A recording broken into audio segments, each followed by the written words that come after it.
Launch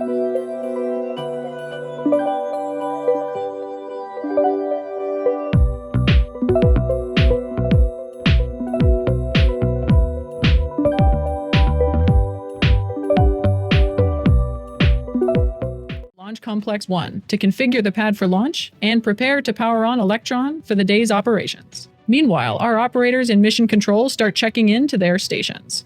At T-minus 7 hours, our operators will brief the launch director with a status update. Mission Control also receives its first weather check on what to expect at liftoff, including cloud cover and predicted wind speed at Launch Complex 1. Now, at T-minus 6 hours, our ground tracking stations begin to power up before Electron is prepared to go vertical on the pad. Soon afterward, Electron's Rutherford engines are tested with a short burst of engine fire to confirm all systems are operating as they should. At T-minus 5 hours through T-minus 3 hours, our range safety team runs through safety status checks for those on and around our launch complex on the peninsula, making sure the team and the public are kept safe during the day's launch attempt. Fuel loading of kerosene will soon begin on Electron, while additional vertical systems checks take place and the pad is evacuated. It's T-minus 3 hours now, and soon liquid oxygen will begin to flow into Electron. As the rocket slowly fills with this oxidizer, Electron's black body turns white as humidity in the air around the rocket freezes into a thin sheet of ice due to the freezing temperatures of the liquid oxygen inside. With 1 hour left to launch, it's crunch time for our operators. Vehicle cameras are switched to their launch settings. Our avionics team enables Electron for flight. Our final weather brief comes through, and the range safety status will confirm that the area is clear for launch. With 12 minutes left in the count, our launch director runs the go, no-go poll with our operators to make the final decision to proceed with the launch. All final checks are completed before we reach T-minus 2 minutes in the countdown. At this critical point, the countdown auto-sequence begins and Electron's flight computers take over. The launch director begins counting down to liftoff from T-minus 10 seconds, before the engines ignite 3 seconds before launch, and Electron lifts off the pad at T0 on its way to complete its next mission with the satellites on board.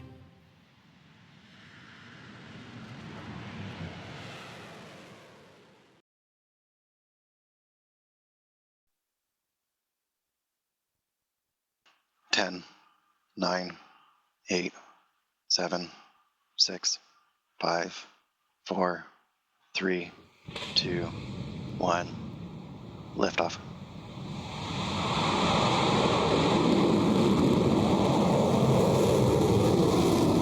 Beginning Neutron.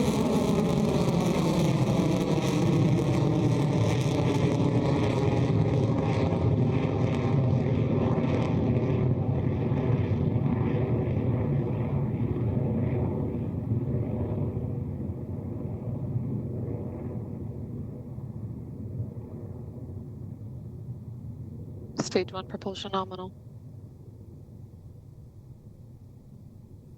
We are on our way to space for iQPS, a beautiful ascent from Electron, clear against the night sky for its 66th launch.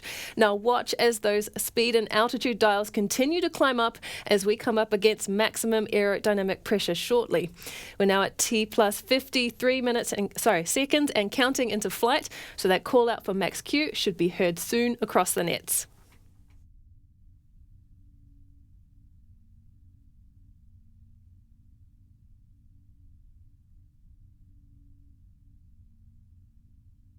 Cleared max Q.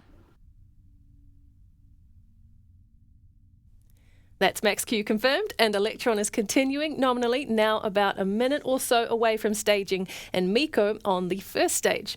So we're going to see all 9 of those Rutherford engines on the bottom of the first stage shut down, and then very quickly after that, the first stage will be released by the separation locks on the vehicle.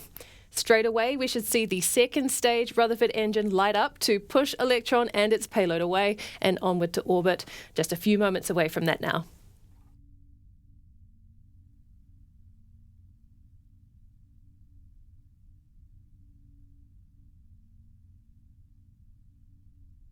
Stage 1 propulsion holding nominal. Stand by for MECO in roughly 30 seconds.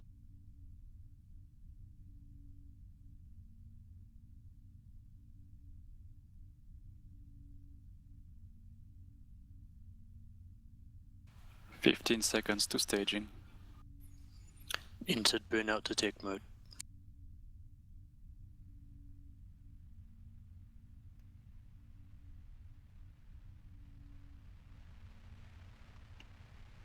Miko confirmed. Stage separation confirmed. Stage 3 confirmed.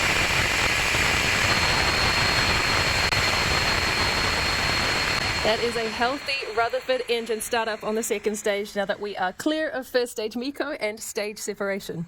Electron's altitude now is sitting at over 95 kilometers above Earth, boosting along at more than 8,000 kilometers an hour. And everything is going very well so far for this mission. Now, up next is fairing separation, when the two halves of Electron's nose cone separate and fall away. And that should be coming up very soon now.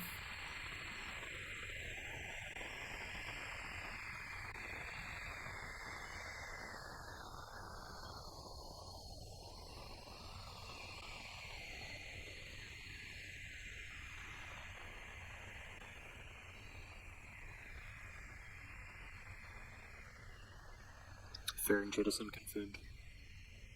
HVB discharge holding nominal. Exactly as planned, there goes those fairing halves from Electron, and hello to QPS SAR 11 on your screen there, safely integrated to the kick stage on top of the second stage as it continues on to our 575 kilometer target orbit.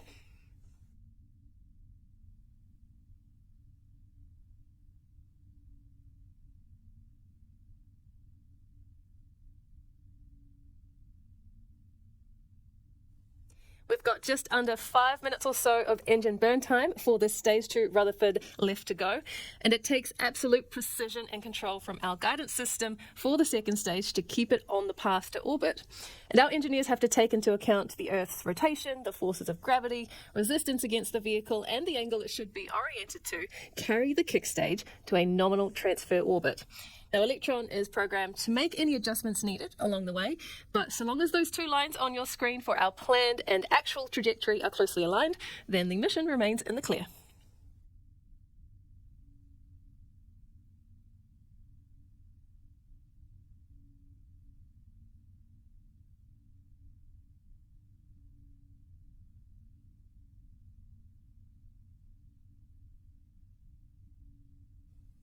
One of the next actions coming up on the second stage will be the battery hot swap. Now, because the length of the engine burn for the second stage, the batteries that power the propulsion system need to be swapped halfway through. With the hot in the name battery hot swap coming from the fact that the engine continues to fire while that happens. Now, when the switchover is complete, we should see the first set of battery packs eject from the second stage, so let's watch out for that now.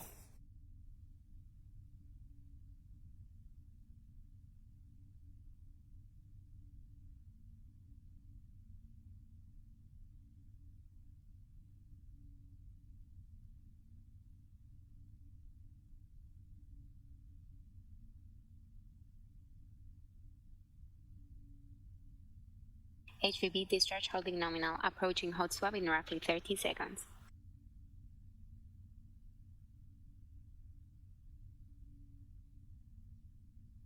Throttling down.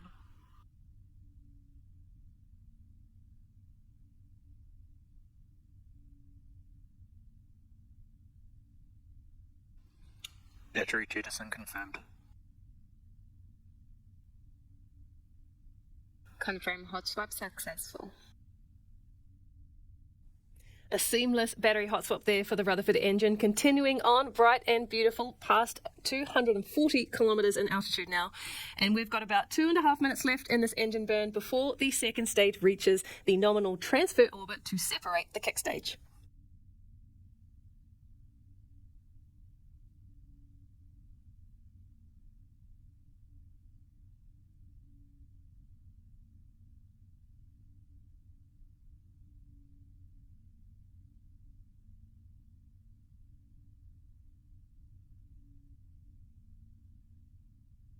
HVB discharge holding nominal. The trajectory that Electron is travelling along right now will carry the second stage and the kick stage to an elliptical orbit of Earth.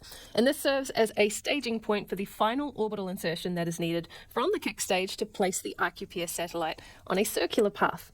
But before the kick stage can do its thing, it needs to be separated and sent on its way once the second stage closes out. And we're still a few moments away from that shutdown, but it is coming up shortly.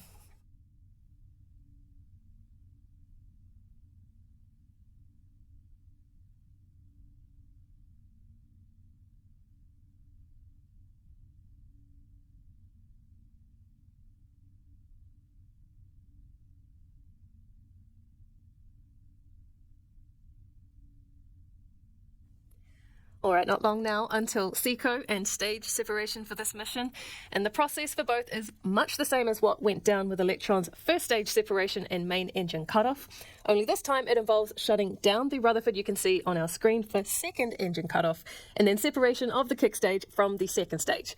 Now that second stage shutdown is a carefully controlled and planned event to make sure that the kick stage's velocity and position are exactly where they need to be for the next phase of the mission. And we can expect to hear one or two call-outs from Mission Control as they monitor the guidance systems for that. Let's listen in now.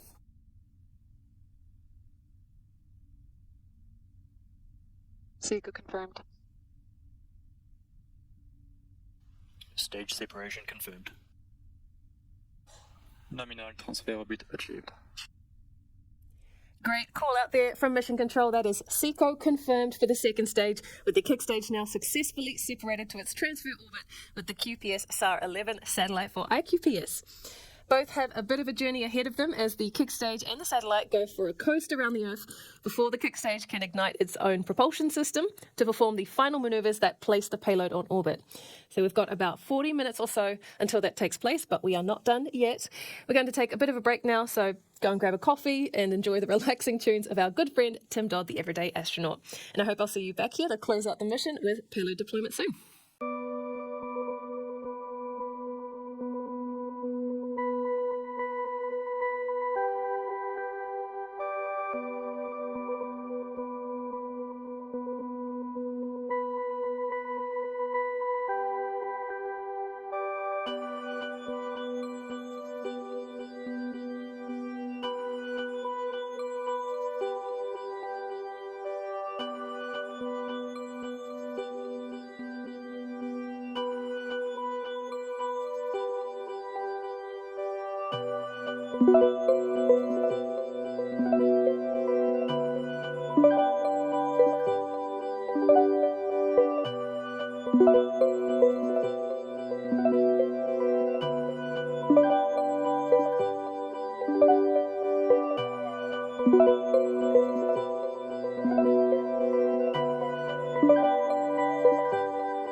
Hello and welcome back to the final moments of our mission for the Mountain Guards. We are preparing to deploy the QPS SAR-11 satellite to a 575-kilometre circular Earth orbit for SAR Earth Imaging Company iQPS. Now, Electron lifted off about 40 or so minutes ago from Rocket Lab Launch Complex 1 in New Zealand at 3:31 a.m. local time and has performed nominally on this mission so far.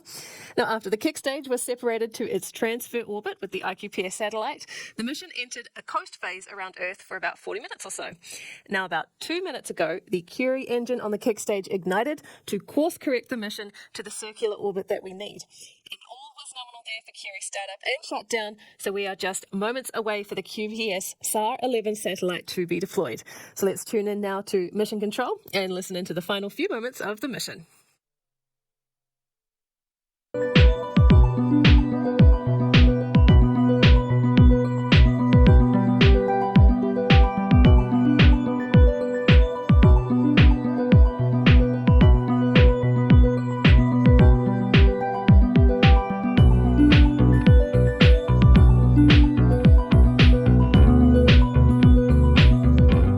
Great call out there from Mission Control. That is payload deployment confirmed and mission success for Electron. And welcome to orbit QPS SAR 11.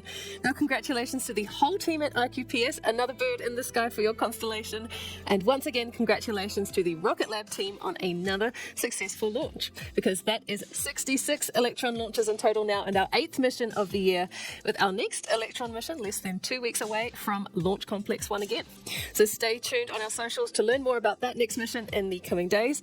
It feels good to be stepping up the cadence and kicking goals with Electron. So thanks again for tuning in. And until next time, this is Rocket Lab Mission Control, signing off.